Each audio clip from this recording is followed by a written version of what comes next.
Your money is disappearing. Right now. As you listen to this. Not stolen from your wallet. Not lost in the market. It's melting away molecule by molecule, and you can't even see it happening.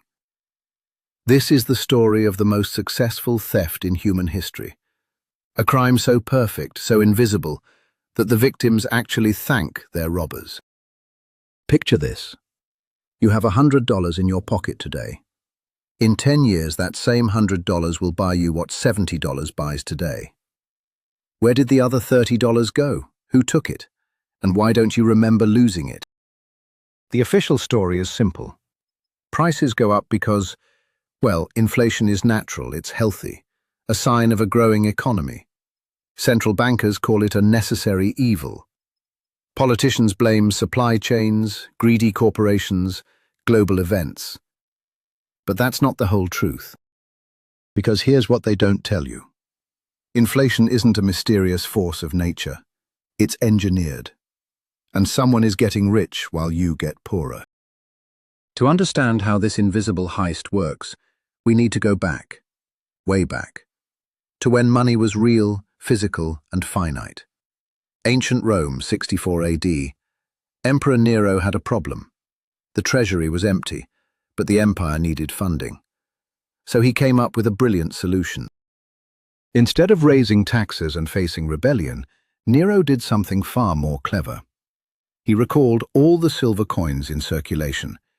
Then he melted them down and mixed them with cheaper metals. Same coin, same face value, but now it contained 10% less silver. The people got their same money back, but Nero kept the extra silver for himself. The genius of this system? Nobody noticed at first. The coins looked identical. But slowly, gradually, prices started rising. Merchants needed more coins to buy the same amount of silver. The purchasing power of every Roman citizen quietly evaporated. But this is where the story gets really interesting. Because that was just the beginning. Fast forward to today. We don't melt coins anymore, we don't need to. We have something far more powerful. The printing press. But the principle is exactly the same. Instead of mixing silver with copper, we're mixing real money with nothing.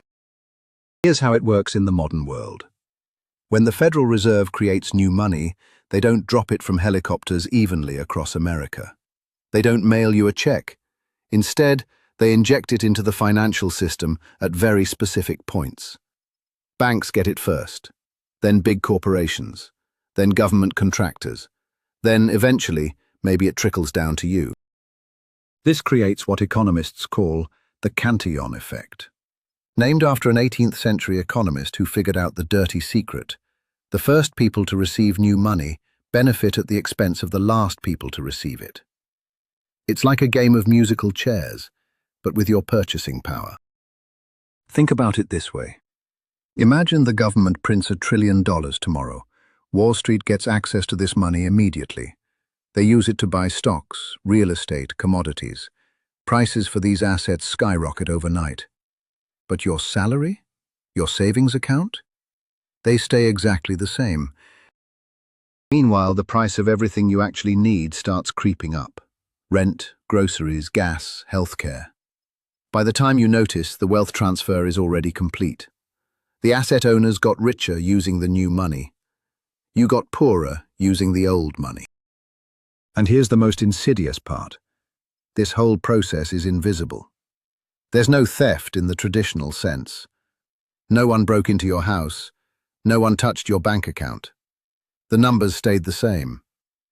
But your money's ability to buy things just evaporated. Let me show you exactly how this played out in recent history. March 2020. The world shuts down. The Federal Reserve's response?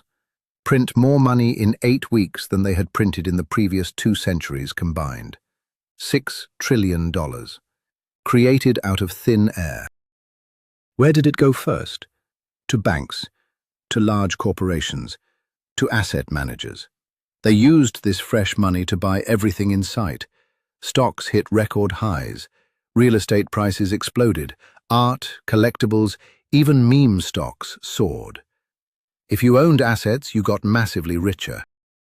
But if you were living paycheck to paycheck, holding cash, saving money in a traditional savings account, you watched your purchasing power get decimated. Gas prices doubled, grocery bills skyrocketed, rent became unaffordable. The Federal Reserve called this economic stimulus. But stimulus for whom? The data tells the real story. During this period, the wealth gap reached levels not seen since the 1920s. The rich got richer, the poor got poorer, and the middle class got hollowed out. This is the invisible tax in action, and it's happening right now as we speak. But here's what makes this system truly genius. Most people never connect the dots. When your rent goes up, you blame your landlord. When groceries cost more, you blame the store. When gas prices spike, you blame oil companies. The real culprit remains hidden in plain sight. The psychological invisibility is the system's greatest strength. If someone stole $30 from your wallet, you'd call the police. But if inflation steals $30 of purchasing power from your $100 bill over 10 years, you accept it as normal. And that acceptance is exactly what keeps this system running. Because the moment people realize what's really happening, the moment they understand they're being systematically robbed, the whole game falls apart. So who benefits from this invisible tax? It's not random, it's not accidental. There's a clear hierarchy of winners and losers. The biggest winners are those closest to the money spigot. Commercial banks who get access to newly created money at virtually zero interest rates. Investment banks who can borrow this money and use it to speculate in financial markets. Large corporations who can issue bonds and borrow at artificially low rates.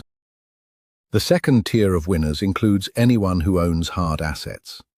Real estate investors, stock market participants, commodity traders, art collectors, even cryptocurrency holders.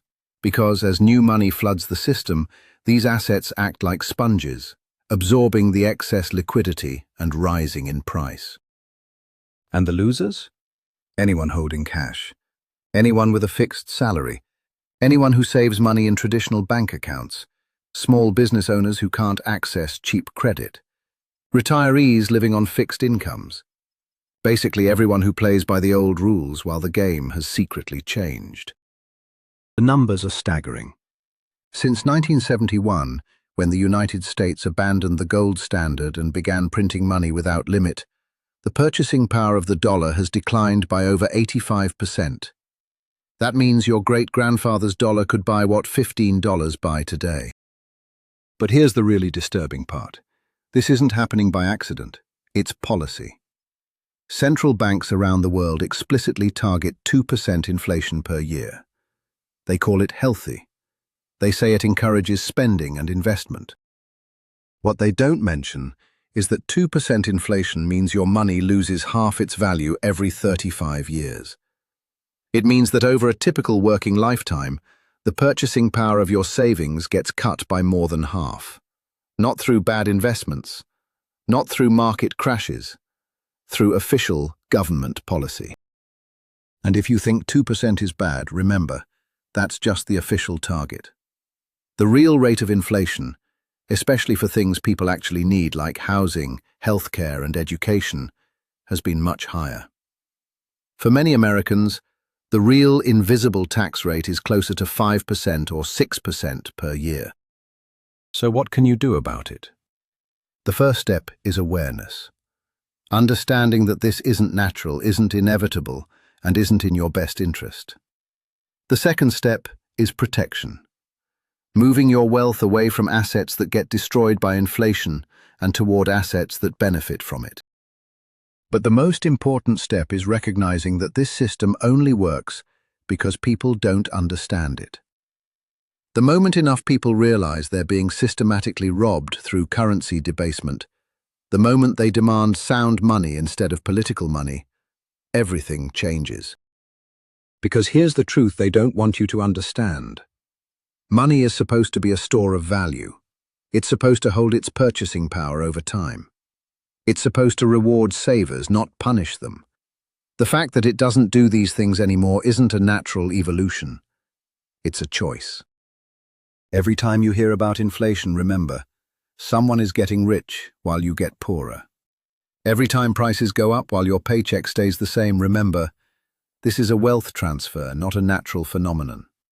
Every time you're told that inflation is necessary for economic growth, remember, it's necessary for their growth, not yours.